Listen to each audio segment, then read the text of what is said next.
કેમ છો વિદ્યાર્થી મિત્રો? આશા છે તમે સૌ કુશળ મંગળ હશો. આપણે પહેલું ચેપ્ટર પૂરું કર્યું અને મેં તમને એના એમસીક્યુ જેડબલઈ અને નીટના એમસીક્યુ છે એ વર્કશીટ ફોર્મમાં મોકલાવેલા છે, જે 7 તારીખ સુધીમાં તમારે સોલ્વ કરવાના છે અને એના જે કોઈ ડાઉટ્સ હોય એ તમે મને સેન્ડ કરજો. ત્યાર પછી તમને બીજી વર્કશીટ આપવામાં આવશે અને એના ડાઉટ્સ પણ ભેગા કરવામાં આવશે. જે કોઈ ડાઉટ ભેગા થશે એના અલગથી વિડિયો લેક્ચર અરેન્જ કરવામાં આવશે અને વિડિયો લેક્ચર તમને મોકલવામાં આવશે. આજે આપણે ચેપ્ટર 2 ની શરૂઆત કરી રહ્યા છીએ. બીજું ચેપ્ટર જે આપણું છે એ છે વિદ્યુત સ્થિતિમાન. વિદ્યુત સ્થિતિમાન અને કેપેસિટન્સ. આ પણ ઇલેક્ટ્રોસ્ટેટિક્સ બ્રાન્ચનું ચેપ્ટર છે. ઇલેક્ટ્રોસ્ટેટિક્સ એટલે શું? તો કે ભૌતિક વિજ્ઞાનની એવી શાખા જેમાં સ્થિર વિદ્યુત ભારો અને એની અસરનો અભ્યાસ કરવામાં આવે એને ઇલેક્ટ્રોસ્ટેટિક્સ કહે છે. પહેલું અને બીજું ચેપ્ટર છે એ ઇલેક્ટ્રોસ્ટેટિક્સના છે. તમારી પાસે જે કોઈ બુક છે એરોલેસ કે XYZ કોઈ પણ નેશનલ લેવલની બુક, એમાં આપણે આ પહેલું અને બીજું ચેપ્ટર બે સાથે આપેલા છે. એટલે એ બુકમાંથી જેડબલઈ નીટની પ્રેક્ટિસ પછી આપણે અત્યારે સ્ટાર્ટ નહીં કરીએ. બીજું ચેપ્ટર આપણું પૂરું થઈ જાય પછી તમે કોઈ પણ બુકના ગમે તેવા પ્રશ્નો સોલ્વ કરવા માટે કેપેબલ થઈ ગયા હશો. ઓકે, આપણે ખરેખર જોઈએ તો વિદ્યુત સ્થિતિમાન છે ને એનો પ્રાથમિક ખ્યાલ તમે 10મા ધોરણમાં મેળવી ગયા છો. વિદ્યુત સ્થિતિમાન એટલે એને વોલ્ટેજ કહેવાય. શું છે આ વિદ્યુત સ્થિતિમાન? તો એની માહિતી આપણે પછી મેળવીએ એના પહેલા એક મુદ્દો ચર્ચી લઈએ. સાબિત કરો કે વિદ્યુત ક્ષેત્ર સંરક્ષી ક્ષેત્ર છે. સંરક્ષી ક્ષેત્ર છે. ઘણી વખત આવો પ્રશ્ન છે એ તમને પૂછાય છે કે સાબિત કરો કે વિદ્યુત ક્ષેત્ર સંરક્ષી ક્ષેત્ર છે. સંરક્ષી ક્ષેત્ર તમે શબ્દ સાંભળી ગયા છો 11મા ધોરણમાં. ધારો કે આપણે અહીંયા એક કોઈ ધન વિદ્યુત ભાર લઈ લઈએ છીએ. આપણને ખબર છે કે આ ધન વિદ્યુત ભારના વિદ્યુત ક્ષેત્રની દિશા આ રીતે ત્રિજ્યાવર્તી બહાર તરફ હશે, એટલે આવી દિશામાં હશે. હવે ધારો કે આપણે આ વિદ્યુત ક્ષેત્રમાં કોઈ એકમ ધન વિદ્યુત ભારને A બિંદુથી B બિંદુ સુધી લઈ જવો છે. એટલે એકમ ધન વિદ્યુત ભારને અહીંયાથી અહીંયા લઈ આવવો છે. એ માટે કરવું પડતું કાર્ય ગણશું આપણે. એ માટે કરવું પડતું કાર્ય ગણશું. તો ધારો કે આપણે એને આ રીતે લઈ આવીએ છીએ.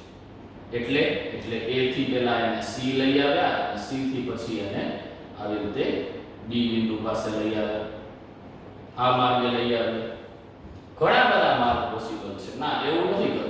આવું કરીએ છીએ કે પહેલા આપણે આને A થી B લઈ જઈએ છીએ અને પછી D થી B લઈ આવીએ છીએ. ધારો કે આ જે અંતર છે એને આપણે R1 થી દર્શાવીએ છીએ. એટલે આ ધન વિદ્યુત ભારથી C અને D ના અંતરને R1 થી દર્શાવીએ અને A અને D ના અંતર છે એને R2 થી દર્શાવીએ છીએ.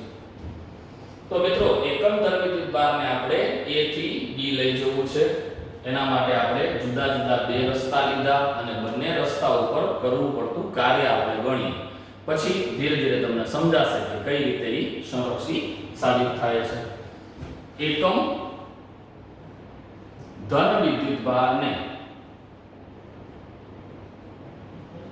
A થી B લઈ જતા કરવું પડતું કાર્ય ગણીશું. જેમાં આપણે પહેલો કેસ લઈએ છીએ, કેસ A C B માર્ગ માટે. એટલે પહેલા આપણે એને A C B માર્ગે ગતિ કરાવીએ છીએ. તો એના માટે કરવું પડતું કાર્ય W. કાર્ય એટલે શું? તો તમને ખબર છે બળ ગુણ્યા સ્થાનાંતર. પણ અહીંયા જુઓ, જેમ જેમ આપણે એને નજીક લઈ જશું ને તેમ તેમ એના ઉપર વધારે બળ લાગતું કેમ કેમ કે આ ધન વિદ્યુતભાર છે, તમે લઈ જશો એ પણ એકમ ધન વિદ્યુતભાર છે, તો એકમ ધન વિદ્યુતભારને આપણે આમ લઈ જશું ને તો એના ઉપર અપાકર્ષી બળ લાગશે ને જેમ જેમ નજીક આવશો એમની બળ વધતું જશે. ખબર છે બળ જે છે એ અંતરના વર્ગના વ્યસ્ત પ્રમાણમાં હોય એટલે અહીંયા આપણે જે કાર્ય કરવું છે ને એ ચલિત બળ દ્વારા થતા કાર્ય જેવું હશે. ચલિત બળ દ્વારા થતું કાર્ય એટલે સંકલન F ડોટ dr, આને ચલિત બળ દ્વારા થતું કાર્ય કહેવાય. તો આ કિસ્સામાં આપણે એને લઈ જઈએ છીએ A થી B, પણ તમે જોઈ શકો છો કે A થી B લઈ જઈએ છીએ એના માટે આપણે બે કટકા લઈએ છીએ, એક A થી C અને બીજો C થી B. તો અહીં આ બળ જે છે એ કેટલું થશે? તો બળ છે એ Q * E જેટલું થાય, પણ આપણે એકમ ધન વિદ્યુતભારને લઈ જઈએ છીએ એટલે Q ની કિંમત 1 થશે એટલે F બરાબર E થઈ જશે. તો W1 ઇક્વલ ટુ શું થશે? Integration A to B E dot dr. જોઈ શકો છો મિત્રો મેં કાંઈ જ નથી કર્યું, માત્ર અને માત્ર F ની જગ્યાએ E મૂક્યું છે. એટલે એકમ ધન વિદ્યુતભારના કિસ્સામાં F અને E બંને સરખા હોય એટલે F ની જગ્યાએ E મૂક્યું છે. અચ્છા, હવે આ E અને dr વચ્ચેના ખૂણાની વાત કરવાની છે. તો જ્યારે આપણે અહીંયા જતા આવીએ ને ત્યારે જુઓ વિદ્યુત ક્ષેત્ર આમ છે અને તમે ગતિ આમ કરાવો છો એટલે ખૂણો 180 નો થશે. જ્યારે તમે આમ જતા આવશો આમ C થી B, વિદ્યુત ક્ષેત્ર આમ છે ને તમે ગતિ આમ કરાવો છો એટલે ખૂણો 90 નો થતો હશે. મતલબ કે આ જે પથ છે A થી C એના માટે ખૂણો 180 થશે અને આ જે પથ છે એના માટે ખૂણો 90 નો થશે. તો આપણે આ સંકલન બે પાર્ટમાં ડિવાઈડ કરશું.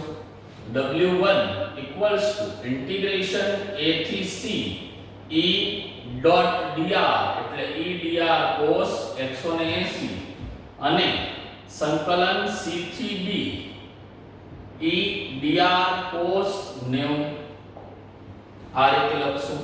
મિત્રો એવું શું કામ કર્યું? કારણ કે આ સમગ્ર પથમાં બે નો ખૂણો છે એ અચળ નથી એટલે આપણે એને બે ભાગમાં વિભાજિત કર્યું. એટલે W1 ઇક્વલ ટુ શું મળશે? તો આ તમને ખબર છે -1 થાય એટલે -12 લઈ લ્યો A થી C. E એટલે બિંદુવત વિદ્યુતભાર માટે kq/r² dr અને આ તો 0 થઈ જશે. kq અચળ છે એને 12 લઈ લઈએ તો kq અંદર રહી જશે 1/r² એટલે એને આપણે r−2 dr પણ લખી શકીએ. ક્યાંથી ક્યાં સંકલન કરવાનું છે? A થી C. તો A નું અંતર કેટલું છે? r2 અને C નું અંતર છે r1 એટલે આનું સંકલન થશે r2 થી r1. મિત્રો તમને ખબર હશે કે આ ઋણ નિશાની આપણે જો આના અંદર જવા દઈએ તો આ લિમિટ બદલાઈ જાય. ના ખબર હોય તો હવે યાદ રાખજો કે આ લિમિટને હું બદલાવું છું r1 થી r2. લિમિટ હતી r2 થી r1 એને આપણે કરી r1 થી r2 અને ઋણ નિશાની આપી દીધી r−2 dr. હવે આપણે આનું સંકલન કરી લઈએ. સંકલન તમને ખબર છે એક ઘાત વધી જશે એટલે r ની -1 r1 થી r2. તો આ માઈનસ નિશાની છે એ બહાર લઈ લઈએ એટલે W1 આપણને મળશે -kq અંદર રહી ગયું r−2 -1 એટલે 1/r r1 થી r2 એટલે W1 આપણને મળ્યું -kq પહેલા upper limit 1/r2 minus lower limit 1/r1 આગળ વાળું માઈનસ અંદર જવા દઈએ તો kq 1/r1 1/r2. તો આ રીતે આપણને આ સમીકરણ 1 મળ્યું. આમાં આપણે શું મેળવ્યું? તો આમાં આપણે એકમ ધન વિદ્યુતભારને A થી B સુધી લઈ જતા કરવું પડતું કાર્ય મેળવ્યું. હવે આપણે એ જ કાર્ય બીજા માર્ગે ગણીશું. એટલે હવે આપણે માર્ગ બદલાવી નાખશું. હવે આપણે જે માર્ગ લઈએ છીએ એ છે A D B માર્ગ. આ W1 કાર્યની ગણતરી કરી હતી આપણે, હવે આપણે W2 કાર્યની ગણતરી કરશું.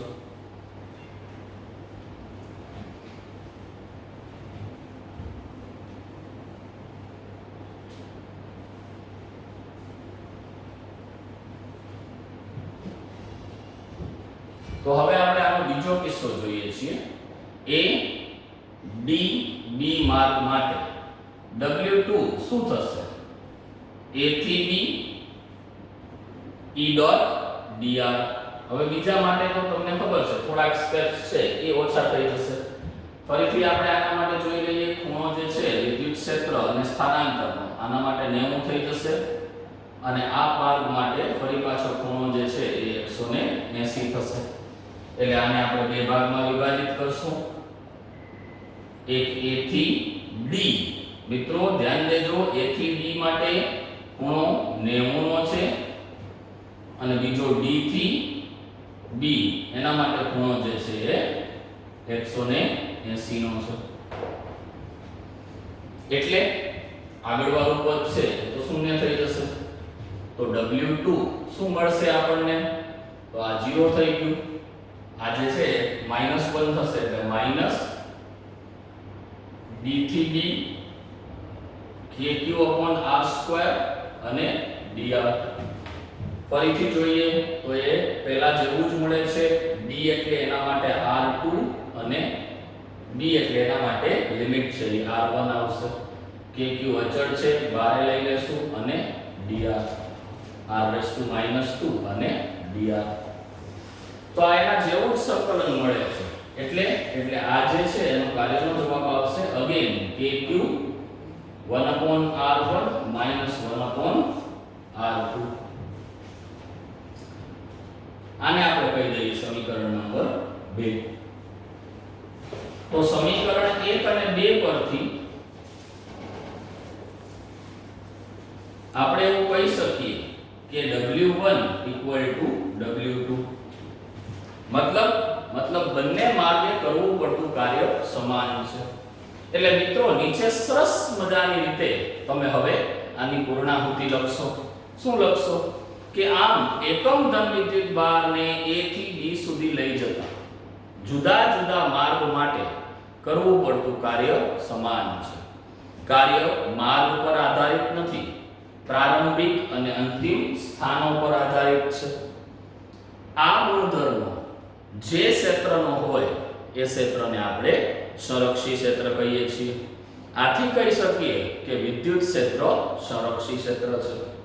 મિત્રો આ પ્રશ્ન જેવો તમે પૂરો કરો કે તરત જ બીજો પ્રશ્ન છે એ એવો લખી નખાય કે સંરક્ષી ક્ષેત્રની લાક્ષણિકતાઓ જણાવો અથવા વિદ્યુત ક્ષેત્ર સંરક્ષી છે આથી એને મળતા ગુણધર્મો જણાવો.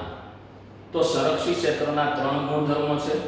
પહેલો ગુણધર્મ તમારે લખવાના રહેશે. આ ત્રણેય વ્યવસ્થિત રીતે CW તમે બનાવો જ છો એમાં મેન્શન કરશો. પહેલો ગુણધર્મ સંરક્ષી ક્ષેત્ર માટે કાર્ય માર્ગ પર નહીં, પ્રારંભિક અને અંતિમ સ્થાનો પર આધાર રાખે છે. બીજો ગુણધર્મ એનો બંધ માર્ગ પર કરવું પડતું કાર્ય શૂન્ય થાય છે.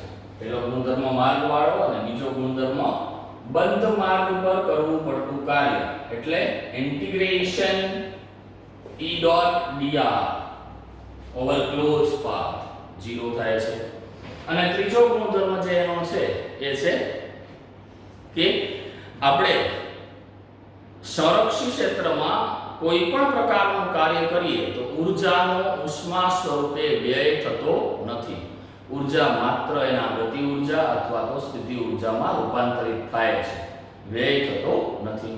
તો આ રીતે આપણે સંરક્ષી ક્ષેત્રને લગતા પ્રશ્નો છે એ ચેપ્ટરના સ્ટાર્ટિંગમાં ચર્ચા કરી.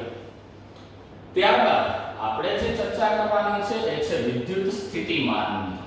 વિદ્યુત સ્થિતિમાનની મિત્રો ચર્ચા કરવાની હોય એટલે સ્વાભાવિક છે કે આપણા મગજમાં સ્થિતિ ઊર્જા શબ્દ આવે અથવા આપણે સ્થિતિ ઊર્જા શબ્દ લાવવો પડે. તો એના માટે આપણે એક નાનકડો પ્રયોગ કરીએ તો આપણે સ્પ્રિંગને યાદ કરશું. જ્યારે કોઈ સ્પ્રિંગ તમે ધ્યાનમાં લો તો એ સ્પ્રિંગ જે છે એને તમે દબાવો અથવા ખેંચો તો શું થાય?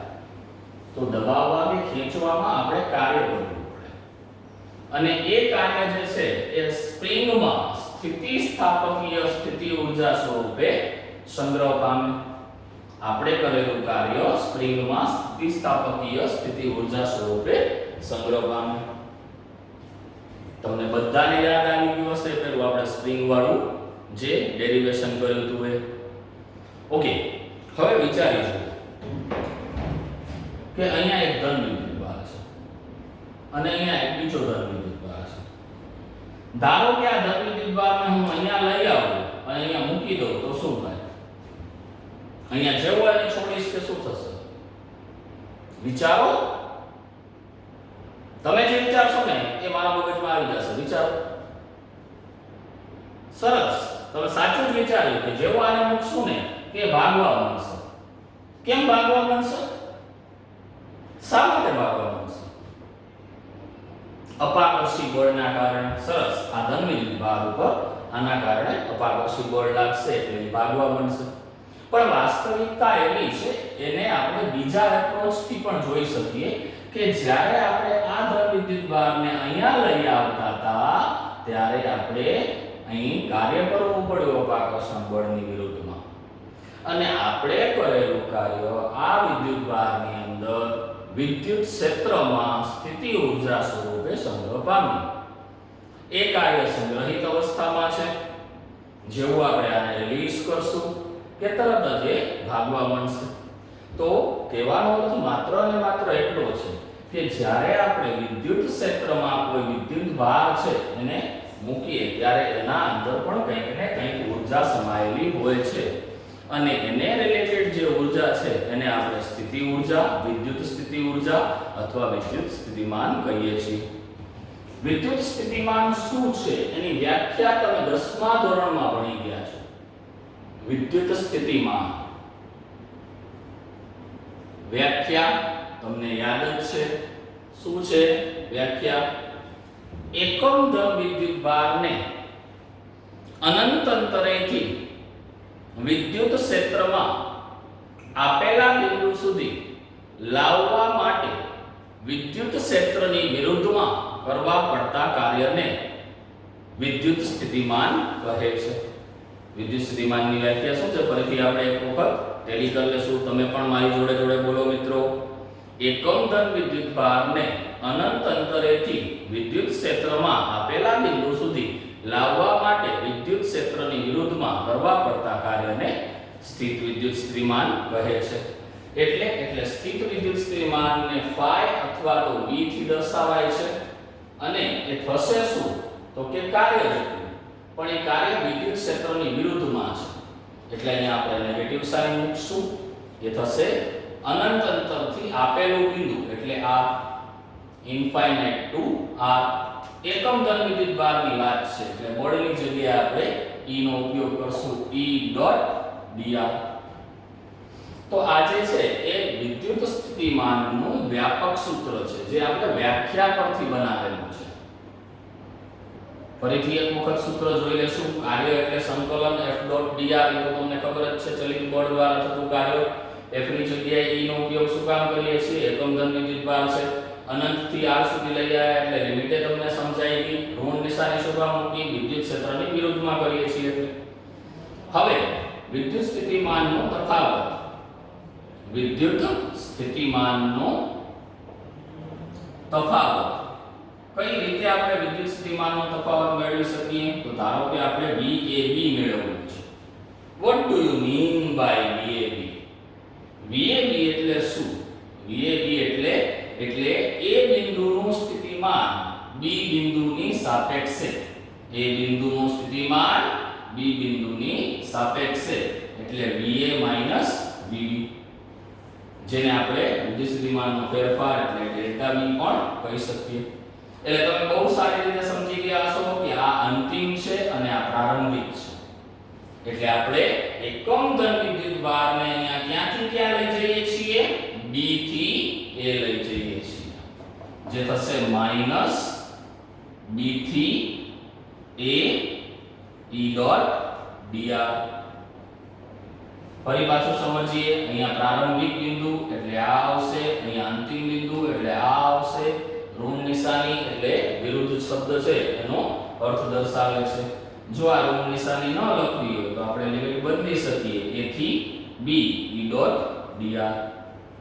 મિત્રો આ વસ્તુ યાદ રાખજો. સ્થિતિમાનનો ફેરફાર અથવા તફાવત છે ને, આની મદદથી આપણે ઘણા બધા દાખલા ગણવાના છે. આ જે નોટેશન છે એ યાદ રાખવાનું. એવી રીતે યાદ રાખવાનું કે જે પાછળ હોય એ નીચેની લિમિટ, આગળ અક્ષર હોય એ ઉપરની લિમિટ અને અહીંયા માઈનસ આવે. આ રીતે આપણે યાદ રાખશું. સ્થિત વિદ્યુત સ્થિતિમાનનો એકમ જૂલ છે. વિદ્યુત સ્થિતિમાન એટલે વોલ્ટ. એટલે એકમ વિદ્યુત ભાર દીઠ કરવું પડતું કાર્ય. એકમ વિદ્યુત ભાર દીઠ કરવું પડતું કાર્ય. એટલે આ જે છે વર્ક એનો એકમ જૂલ છે અને આ જે છે એનો એકમ કુલમ્બ છે. એટલે સ્થિતિમાનનો એકમ થઈ જાય જૂલ પર કુલમ્બ. એને વોલ્ટ થી દર્શાવવામાં આવે છે. જેના અન્ય એકમો છે ઈ કિલોવોલ્ટ એટલે 10⁻³ વોલ્ટ, મિલીવોલ્ટ એટલે 10⁻³ વોલ્ટ, માઇક્રોવોલ્ટ એટલે 10⁻6 વોલ્ટ જેવા ઘણા બધા એના એકમો છે. તો આજે આપણે સ્થિતિમાનની પ્રાઇમરી ઇન્ફોર્મેશન લીધી અને વિદ્યુત ક્ષેત્ર, સંરક્ષિત ક્ષેત્ર છે એની માહિતી મેળવી.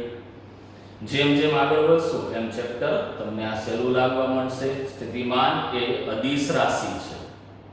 આપણે પહેલું ચેપ્ટર જે ભણી ગયા એમાં વિદ્યુત બળ અને વિદ્યુત ક્ષેત્ર ભણ્યા. એ સદિશ રાશિ છે.